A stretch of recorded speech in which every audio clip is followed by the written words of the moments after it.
Assalamualaikum warahmatullahi wabarakatuh. Alhamdulillah wa syukurillah, wassalatu wassalamu ala rasulillah wa ala alihi wa ashabihi wa man tabi'ahum ila yaumil qiyamah ma ba'da. Pemirsa Temanggung TV yang dirahmati Allah, hari ini kita bertemu lagi dengan tamu agung kita, yaitu Ramadan. Ramadan yang kita nantikan, yang merupakan Sayyidus Suhur, ratunya bulan, adalah bulan Ramadan. Ramadan mempunyai makna yang sangat luar biasa. Ramadan maknanya adalah membakar dari dosa-dosa kita yang sudah kita lakukan selama ini. Oleh karenanya, para nabi mengiri kepada Rasulullah terkait hikmah yang diberikan Allah di bulan Ramadan kepada umatnya Kanjeng Nabi Muhammad SAW. Hikmah yang luar biasa di Ramadan ini menjadi kecemburuan para nabi-nabi sebelumnya. Karena kita bernafas di bulan Ramadan seperti halnya kita membaca tasbih. Kita sholat sunnah di bulan Ramadan seperti halnya melakukan ibadah wajib. Kita melaksanakan tidur saja di bulan Ramadan juga dicatat sebagai ibadah. Tapi tentunya jangan perbanyak tidur di bulan Ramadan. Apalagi ketika kita sholat fardu, dicatat sholat fardu jangan lipat-lipat ganda pahala. Pintu ibadah di bulan Ramadan sangat terbuka. Kita tidak pernah membayangkan kalau sholat taraweh ini dilakukan tidak di bulan Ramadan. Tentunya banyak orang tidak akan melakukan taraweh. Tapi sholat taraweh dengan 23 rakaat, sesuatu yang sangat banyak tentunya. Tapi masyarakat kita berbondong-bondong untuk melaksanakan taraweh. Kalau tidak di bulan Ramadan, niscaya itu tidak akan terjadi. Inilah hikmah Ramadan yang sangat luar biasa. Dan di bulan Ramadan Allah mewajibkan kita untuk melaksanakan ibadah puasa. Seperti termaktub dalam satu ayat, ya ayyuhalladzina amanu kutiba alaikumus syiyam kama kutiba alal ladzina min qablikum la'allakum tattaqun. Wahai orang-orang yang beriman. Di sini khitabnya Allah untuk mewajibkan orang berpuasa itu adalah kepada orang-orang yang beriman. Jadi orang yang berpuasa ini sudah diberi kategori orang yang beriman. Siapakah orang yang beriman itu? Iman seperti halnya kita ketahui, yang pertama adalah tasdiqun bil qalbi. Iman itu meyakini di dalam hati. Kedua adalah wa iqrarun bil lisan, mengikrarkan dengan lisan kita. Wa af'alun bil arkan, melakukan dengan anggota badan kita.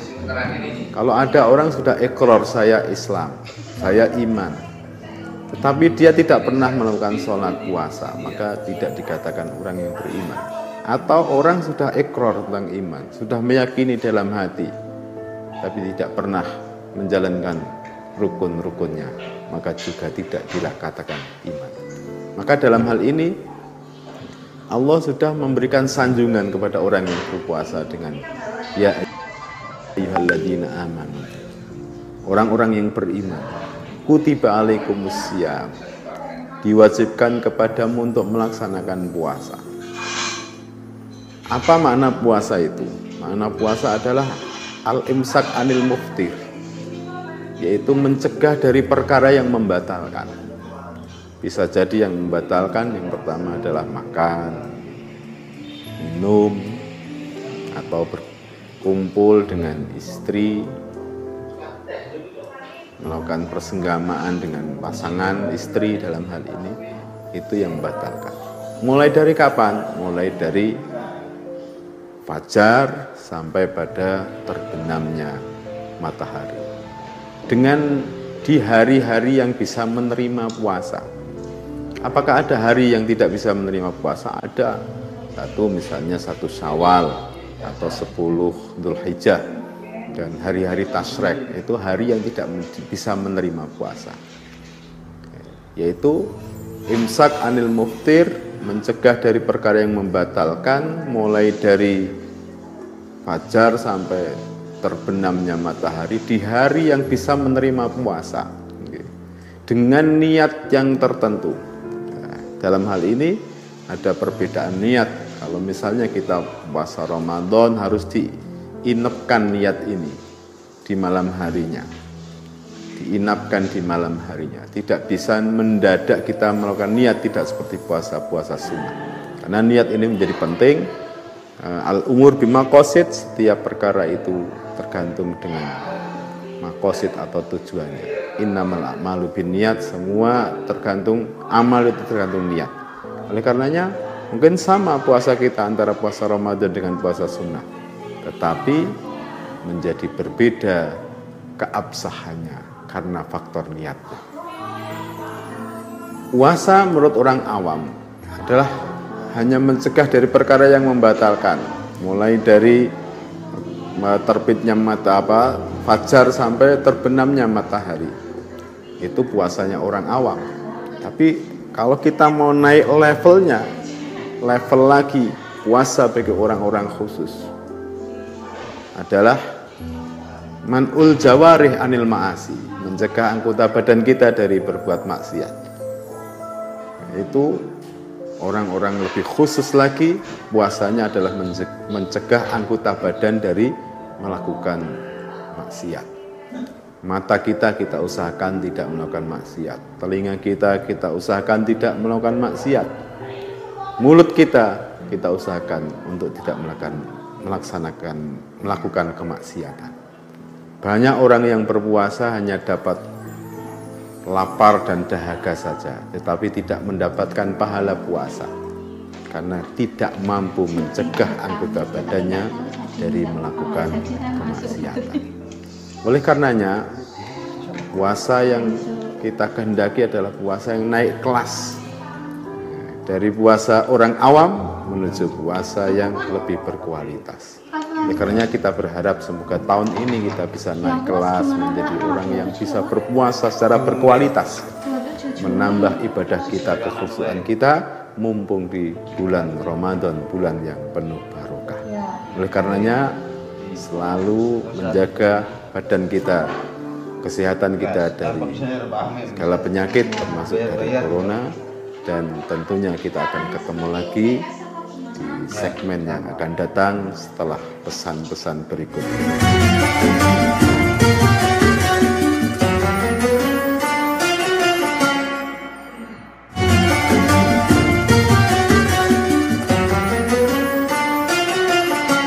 Ketemu lagi di Mutiara Ramadan, kita melanjutkan dari segmen yang tadi. Yang selanjutnya adalah puasa bagi orang yang lebih khusus lagi.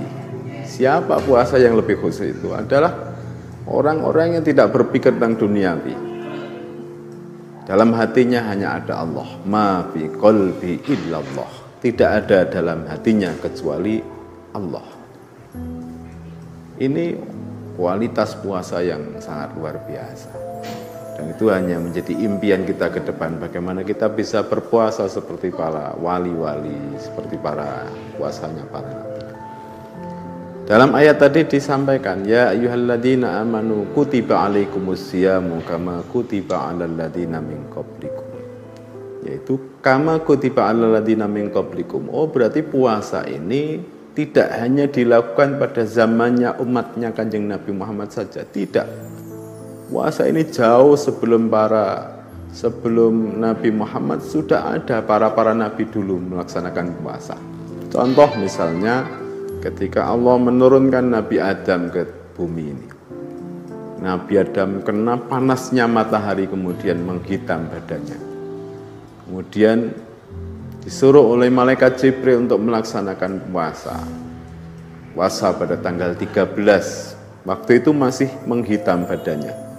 Puasa pada tanggal 14 belum sempurna, badannya pulih seperti semula. Kemudian puasa pada tanggal 15, baru semua badannya menjadi putih bersih. Dan puasa itu kemudian dikenal dengan puasa Yaumul Bid, puasa hari putih. Tentunya ini menjadi sunnah bagi kita semuanya, tapi jarang orang yang tahu bahwa sesungguhnya puasa setiap tanggal 13, 14, dan 15 adalah puasanya Nabi Adam, dan ini sangat disunahkan. Termasuk juga banyak puasa yang dilakukan oleh para nabi. Kalau saya contohkan menjadi sangat banyak.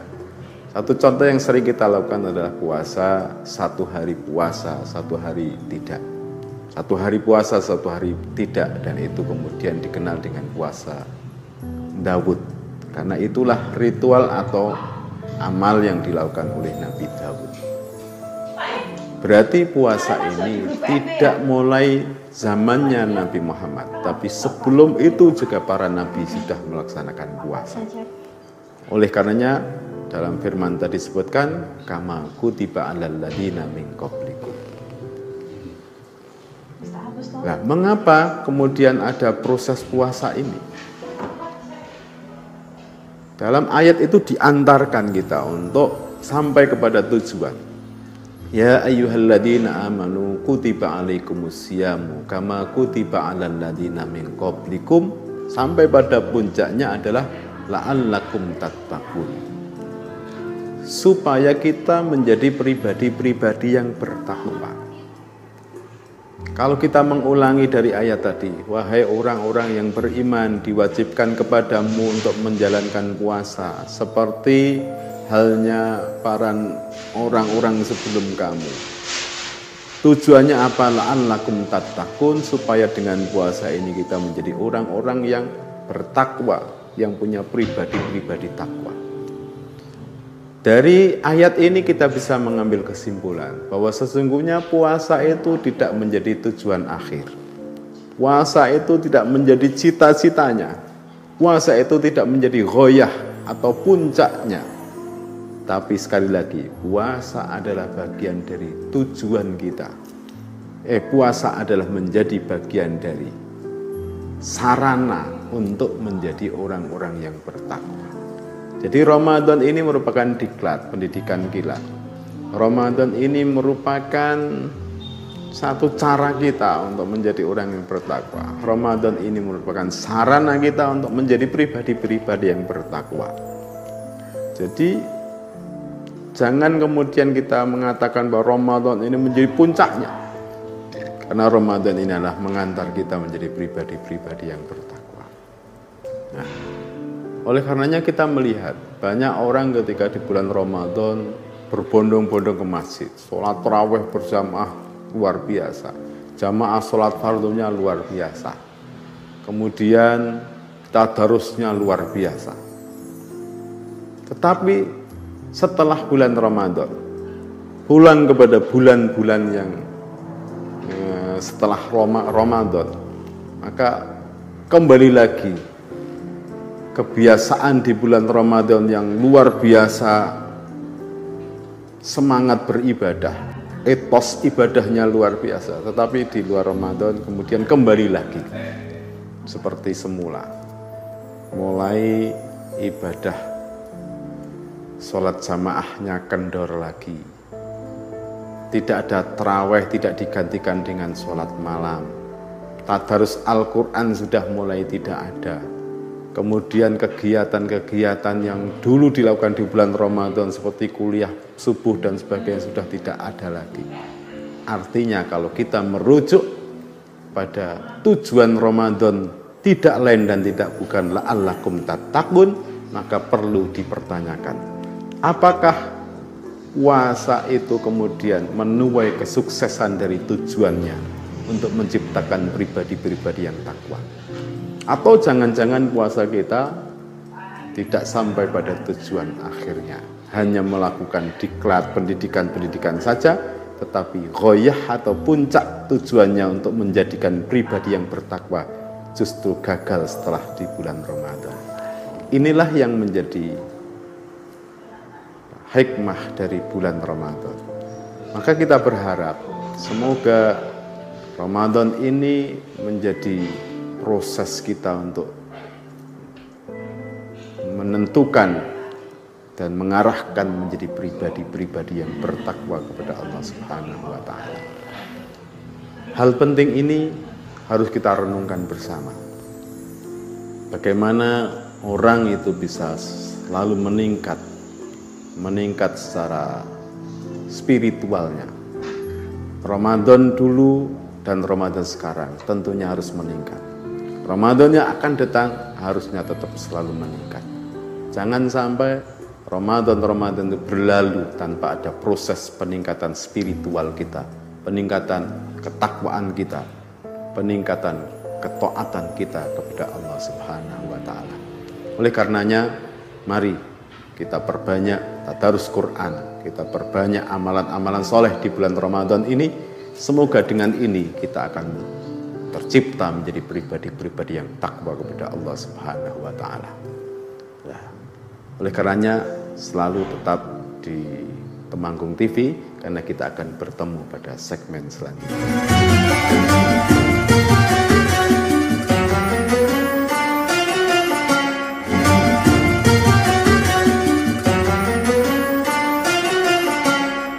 Ketemu lagi di Mutiara Ramadan. Saya sampaikan tadi bahwa ternyata tujuan kita berpuasa ini untuk menciptakan dan membentuk pribadi-pribadi yang takwa. La'allakum tattaqun. Bagaimanakah pribadi yang bertakwa ini? Tentunya setiap hari kita ingin bertambah spiritual, keimanan, ketakwaan kita kepada Allah. Ada 3 kategori orang. Yang pertama adalah orang yang rusak. Siapa orang yang rusak? Adalah orang yang amalnya tahun kemarin dengan hari ini lebih baik tahun kemarin. Orang yang amalnya hari kemarin lebih baik dengan hari ini. Itu adalah maknanya orang yang rusak. Apakah kita akan memilih menjadi orang yang rusak? Tentunya bukan pilihan kita. Yang kedua adalah orang yang rugi. Siapa orang yang rugi? Kategori orang yang rugi adalah orang yang amalnya tahun kemarin dengan amalnya tahun ini sama, tidak ada peningkatan. Orang yang amalnya hari kemarin dengan hari ini sama, tidak ada peningkatan. Itu adalah bagian dari orang yang rugi. Apakah itu menjadi pilihan kita? Tentunya tidak. Jangan kita jadi orang yang rugi. Dan yang terakhir, kategori orang adalah orang yang beruntung. Siapa orang yang beruntung? Orang yang amalnya tahun ini lebih baik dari tahun kemarin. Orang yang amalnya hari ini lebih baik daripada hari kemarin. Itu adalah orang yang untung. Dan ini pilihan orang yang cerdas. Untuk itulah kita berharap semoga Ramadan tahun ini lebih baik dari Ramadan tahun kemarin. Hari ini harus lebih baik dari hari kemarin, karena ini cerminan orang yang beruntung. Nah, untuk menjadikan orang yang beruntung, kita selalu mengingat pada satu perintah Allah. Allah mengingatkan kepada kita dalam satu ayat, wala takunu kallati naqadat ghazlaha min ba'di quwwatin ankatha. Janganlah kita menjadikan seperti orang-orang perempuan yang sudah menenun anyaman, tetapi setelah anyaman itu ditenun, kemudian dia urai kembali, dia udari lagi tenunan itu. Akhirnya tenunan itu menjadi rusak dan cerai-berai. Ini mengingatkan kepada kita semuanya bahwa kita sudah menenun ibadah di bulan Ramadan. Mulai kita menyiapkan sholat malam kita menyiapkan sahur kita di jam 3 malam, kita menyiapkan jamaah kita di subuh paginya, kita menyiapkan tadarus Quran di pagi hari, kita menyiapkan amalan-amalan di bulan Ramadan yang sangat luar biasa. Kemudian kita berbuka tarawih dengan 23 rakaat, ada yang 11 rakaat. Ini adalah tenunan-tenunan yang sudah jadi dan indah. Jangan karena faktor menghadapi lebaran, hanya karena faktor pengen beli kembangnya meja, roti, kue dan sebagainya. Roti kepingin kita punya baju yang baru untuk anak-anak kita. Mengejar bulan Syawal untuk persiapan para tamu, tetapi kita justru melupakan hikmah yang luar biasa dari bulan Ramadan ini. Oleh karenanya, Allah mengingatkan kita, jangan kamu seperti perempuan-perempuan yang sudah menenun anyaman, tapi setelah tenunannya jadi, justru diurai dan akhirnya menjadi bubar. Tidak tentu arahnya. Oleh karenanya, monggo, amalan kita di bulan Ramadan sudah ritmenya bagus ini. Amalan yang sudah jadi di baku kita laksanakan selama sebulan pelatihan. Amalan sudah tertata rapi dalam diklat kita di bulan Ramadan ini. Jangan sampai ketika masuk di bulan Syawal besok, justru seperti perempuan-perempuan yang mengurai anyamannya dan akhirnya bubar dan tercerai-berai, tidak dengan urutannya kembali. Inilah yang kita maksud bahwa tujuan dari puasa Ramadan tidak lain dan tidak bukan adalah membentuk pribadi-pribadi yang bertakwa kepada Allah, atau dalam Al-Quran ditandaskan la'allakum tattaqun. Semoga dengan puasa bulan Ramadan ini kita menjadi orang-orang yang bertambah takwanya kepada Allah. Allah memilih kita untuk tidak menjadi orang yang rusak. Allah menuntun kita untuk tidak menjadi orang yang rugi.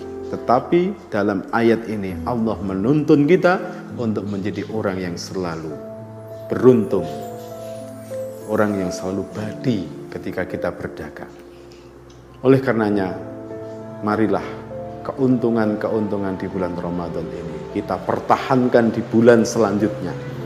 Jangan sampai Ramadan kita bagus, tapi Syawal kita menjadi rusak. Jangan sampai Ramadan kita tadarus Al-Quran, tapi masuk di bulan Syawal kita melupakan Al-Quran. Jangan sampai kita sholat malam di bulan Ramadan, tetapi setelah bulan Ramadan kita tidak pernah sholat malam.